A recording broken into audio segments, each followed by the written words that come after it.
نحمده ونصلي على رسوله الكريم أما بعد فأعوذ بالله من الشيطان الرجيم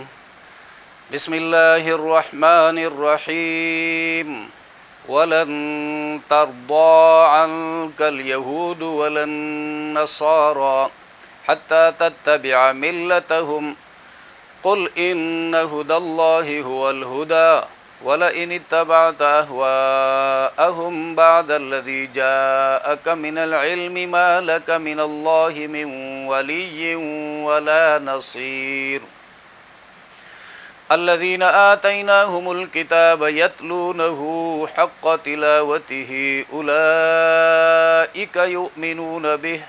وَمَنْ يَكْفُرْ بِهِ فَأُولَئِكَ هُمُ الْخَاسِرُونَ۔ ترجمہ: اور ہرگز راضی نہیں ہوں گے آپ سے اے پیغمبر یہود اور نہ نصارہ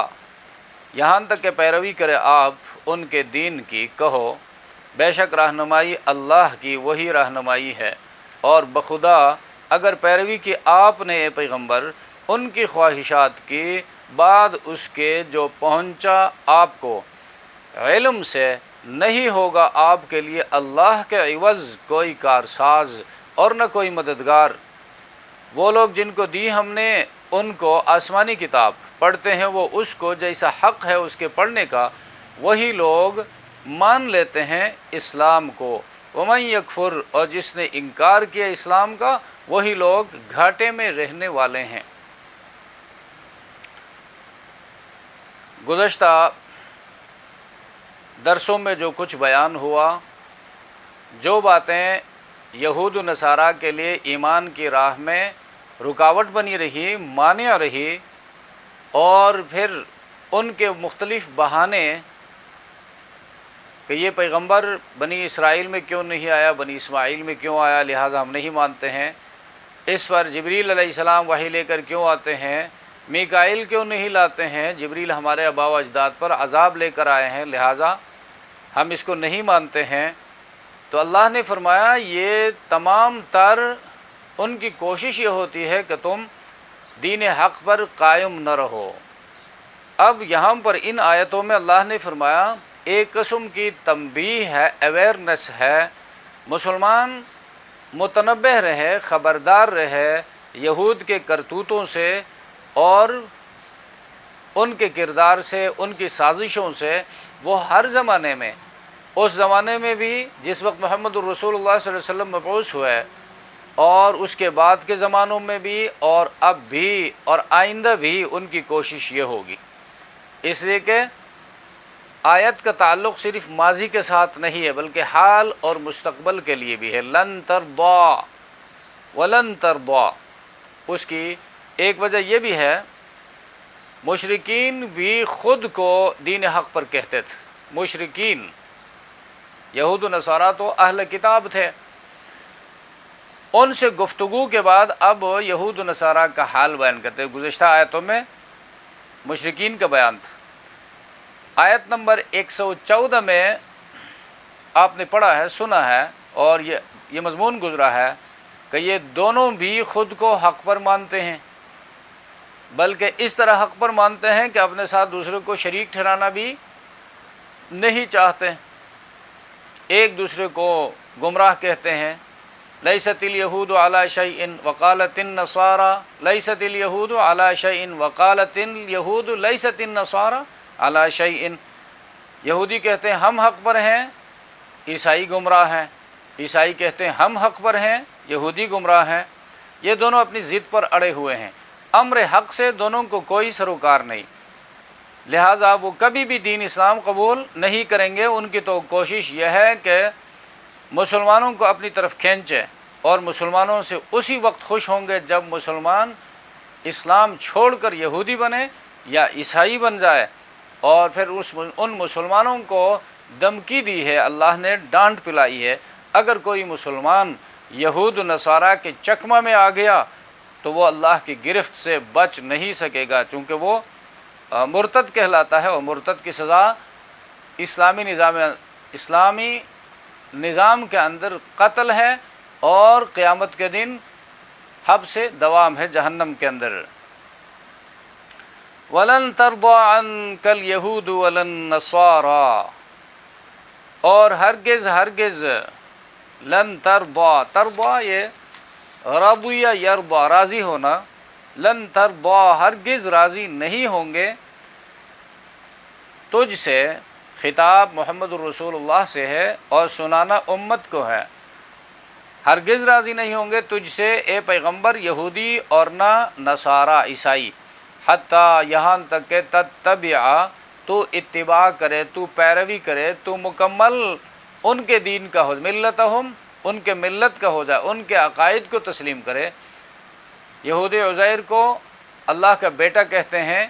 اور تورات کو فائنل کتاب مانتے ہیں، افضل کتاب مانتے ہیں، اور موسیٰ علیہ السلام کے بعد کسی پیغمبر کو وہ نہیں مانتے ہیں، یہ ان کے عقائد ہیں۔ تتبع ملتہم، تم بھی انہی عقائد کے ہو جاؤ، قرآن کی حقانیت کو نہ مانو، آخری نبی پر ایمان مت لے آؤ، اور عیسائی پھر عیسیٰ علیہ السلام کو خدا کا بیٹا کہلاتے ہیں، مریم کو خدا کی بیوی کہلاتے ہیں، لہٰذا تمہارا عقیدہ بھی یہ ہو حتیٰ تتبع ملتہم۔ وہ اس کوشش میں ہے، کوشش میں اب چونکہ ان کی کتابیں چلنے والی نہیں، اس لیے کتاب کے ذریعے وہ دعوت نہیں دے سکتے۔ کوئی یہودی، کوئی عیسائی اپنی مذہبی کتاب کے ذریعے دعوت نہیں دے سکتا، اس لیے کہ اس کی کتاب جو ہے وہ انسانی خواہشات کا مجموعہ ہو کر رہ گئی ہے، اس میں انسان کو کنونس کرنے کی جو پاور ہے وہ نہیں ہے، وہ عقل کے خلاف جا رہی ہے،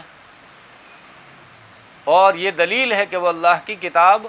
اب نہیں رہی ہے، جس شکل میں وہ نازل ہوئی تھی اس شکل میں وہ موجود نہیں ہے، اس لیے وہ نظام فطرت کے خلاف ہے اور عقل انسانی کے خلاف ہے، اور قرآن کریم جس شکل میں نازل ہوا تھا اسی شکل میں، اسی لہجے میں، اسی زبان میں اب بھی موجود ہے اور قیامت تک محفوظ اور موجود رہے گا۔ اور قرآن میں جو کچھ ہے وہ تھیوری کی شکل میں ہے اور باہر نظام فطرت کی شکل میں ہے، باہر وہ اس خالق کا کام ہے اور قرآن کے اندر جو کچھ ہے اس خالق کا کلام ہے، لہٰذا ایک ہی خالق کا کلام اور ایک خالق کا کام ایک دوسرے کے خلاف نہیں ہو سکتے، ایک دوسرے کے ساتھ وہ ٹکر نہیں لے سکتے، لہٰذا قرآن کریم کائنات کی تشریح کر رہا ہے، اور سائنس جو ہے، جو عقلی علوم کا مجموعہ ہے، سائنس مطالعے کا نام ہے کائنات کی حقیقتوں کا، ان حقیقتوں سے پردہ اٹھانے کا، تو قرآن کریم اس طرف رہنمائی کرتا ہے، اور سائنس اس کا نوکر ہے، اس کا خادم ہے، اس کے پیچھے پیچھے جاتی ہے۔ اس لیے قرآن کریم فائنل کتاب ہے، آخری کتاب ہے۔ قل، ہاں تو یہود جو ہیں وہ اپنی کتاب کے ذریعے دعوت کا کام نہیں کر سکتے، عیسائی کتاب کے ذریعے دعوت کا کام نہیں کر سکتے، اب کس ذریعے سے کرتے ہیں؟ اب باہر کے دنیا میں آپ دیکھ لیں NGOs، نان گورنمنٹل آرگنائزیشنز، اور یہ آرگنائزیشن بے حیائی پھیلاتے ہیں، مال خرچ کرتے ہیں، اور معاشرے کے اندر چل کر غریبوں کو دھوکہ دیتے ہیں، فریب دیتے ہیں، کبھی میڈیسن کی شکل میں، کبھی نقد روپوں کی شکل میں، کبھی تعلیم کی شکل میں، اور ان کا یہ کام ہے بے حیائی کی طرف بلانا، بے حیائی کے لیے مال خرچ کرنا، اور فحاشی اور عریانی عام ہو جائے، اسلام سے، دین سے بندہ برگشتہ ہو جائے تو وہ یا جائے گا یہودیت کی طرف یا جائے گا عیسائیت کی طرف۔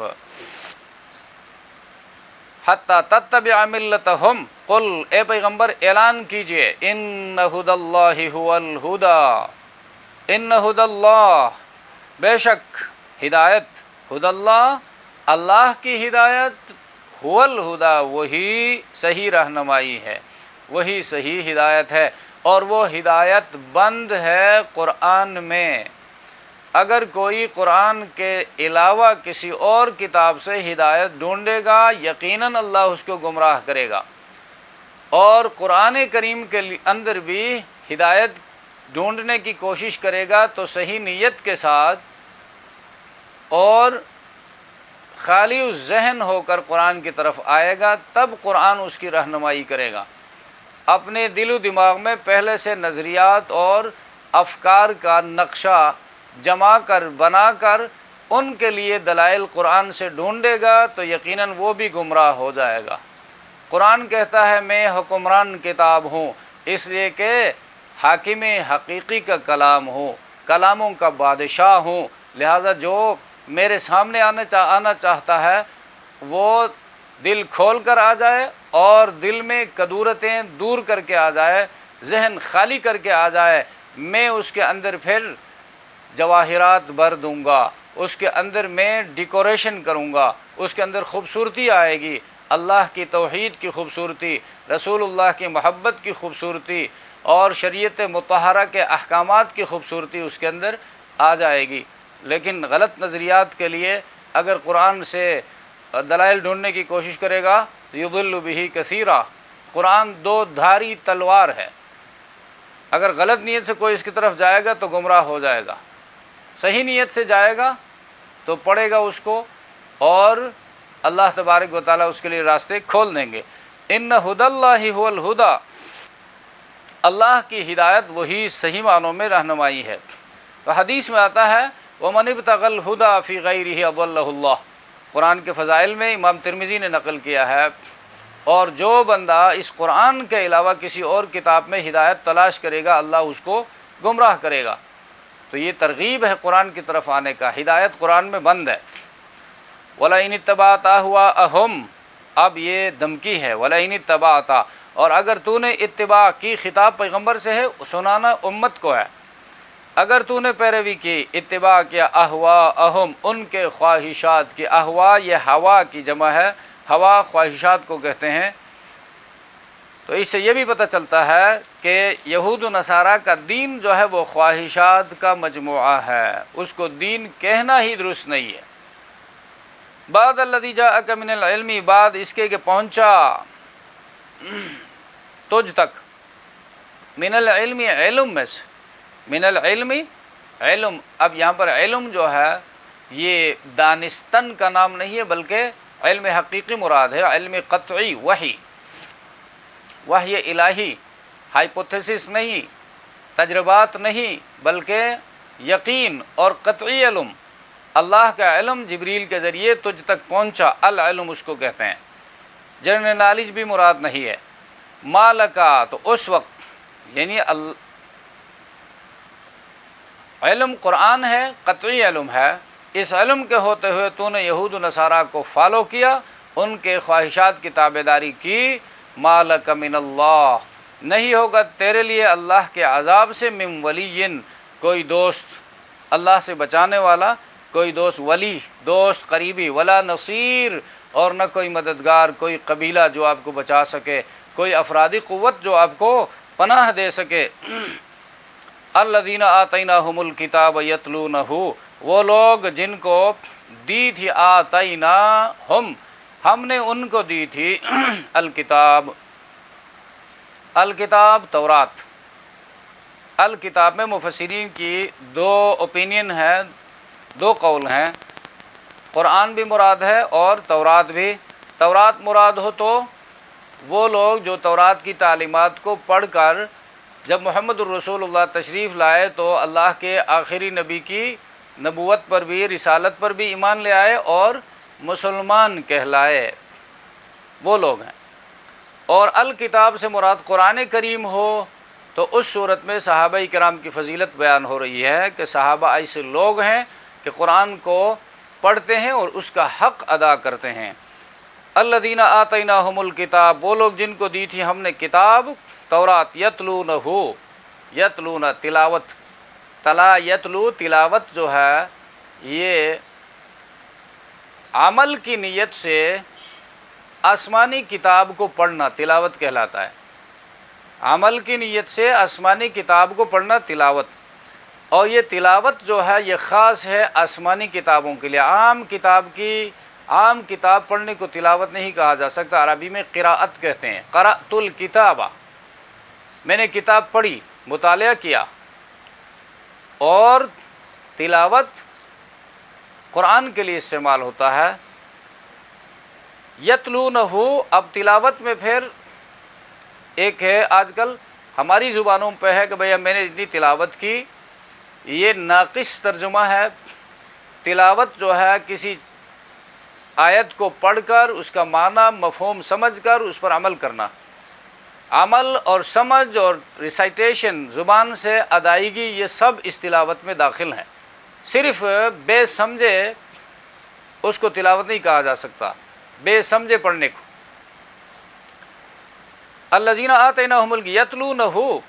وہ اس کی تلاوت کرتے ہیں، یعنی تورات کی تلاوت کرتے ہیں حق تلاوتہ، جس طرح اس کے پڑھنے کا تلاوت کرنے کا حق ہے۔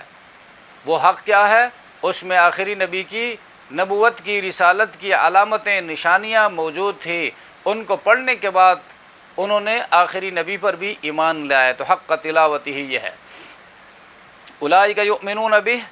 یہی لوگ ہیں جو اس پر ایمان رکھتے ہیں، اسلام لاتے، یؤمنون بہ، محمد الرسول اللہ پر ایمان رکھتے ہیں، قرآن کریم کو بھی مانتے ہیں۔ اور جب الکتاب سے مراد قرآن کریم ہو، الذین آتیناہم الکتاب، وہ لوگ صحابہ کرام جن کو ہم نے دی ہے کتاب، قرآن، یتلونہ، وہ اس قرآن کی تلاوت کرتے ہیں، پڑھتے ہیں، سمجھتے ہیں اور پھر اس پر عمل کرتے ہیں، حق تلاوتہ، جس طرح تلاوت کرنے کا، پڑھنے کا حق ہے، اور پڑھتے ہیں، اس کو سمجھتے ہیں، اس پر غور و فکر کرتے ہیں اور اس پر عمل کرتے ہیں، اس کو دوسروں تک پہنچاتے ہیں۔ یہ قرآن کریم کے حقوق ہیں۔ اور اولئک یؤمنون بہ، یہی لوگ صحیح معنوں میں اس پر ایمان رکھتے ہیں، جو صحیح معنوں میں مانتے ہیں، وہ اس کے لیے اوقات بھی لگاتے ہیں، مال بھی صرف کرتے ہیں، اور وہ سب کچھ کر کے ان سب کو کم سمجھتے ہیں قرآن کے مقابلے میں، کہ ہم نے قرآن کی کوئی خدمت نہیں کی، ہم نے قرآن سیکھنے کے لیے وہ کام نہیں کیا جو ہونا چاہیے تھا۔ اور آج کل ہمارا حال کیا ہے؟ قرآن کے لیے ہمارے پاس ٹائم نہیں ہے، اخبار کے لیے ہے، انٹرنیٹ کے لیے ہے، سوشل میڈیا کے لیے ہے، اور گھنٹوں جو ہے ان کے سامنے بیٹھ کے دیکھتے رہیں گے، تماشا ہے، اور مفت میں جہنم خرید رہے ہیں۔ وقت جو ضائع ہو رہا ہے حرام ہے، اور حرام کام گناہ ہے، اور گناہ سبب ہے جہنم جانے کا، تو مفت میں جہنم جا رہے ہیں۔ وَمَن يَكْفُرْ بِهِ فَأُولَئِكَ هُمُ الْخَاسِرُونَ، اور جس نے انکار کیا، جس نے انکار، یکفر بھی، اس قرآن کا انکار کیا، یا محمد الرسول اللہ کی رسالت کا انکار کیا، فَأُولَئِكَ، پس یہی لوگ ہم الخاسرون، وہی ہیں گھاٹے میں رہنے والے۔ تو تلاوت کا جو حق ہے، یہاں پر یہ اہم بات ہے۔ انسان کے اندر اللہ تبارک و تعالیٰ نے دو قسم کی طاقتیں، قوت رکھی ہے۔ ایک ہے قوت علمیہ، جاننے کی قوت، اور دوسرا ہے قوت ارادیہ، کرنے کی طاقت۔ قوت علمیہ کو صحابہ کرام قرآن کریم کے مضامین کو سمجھنے میں صرف کرتے ہیں، اور قوت ارادیہ جو ہے اس حق کو، جس حق کو انہوں نے سمجھا ہے، اس کے اتباع میں صرف کرتے ہیں۔ تو یہ دونوں قسم کی قوتیں جو ہیں وہ اللہ کی فرمانبرداری میں استعمال ہوتی ہیں۔ سبحان ربک رب العزت عما یصفون،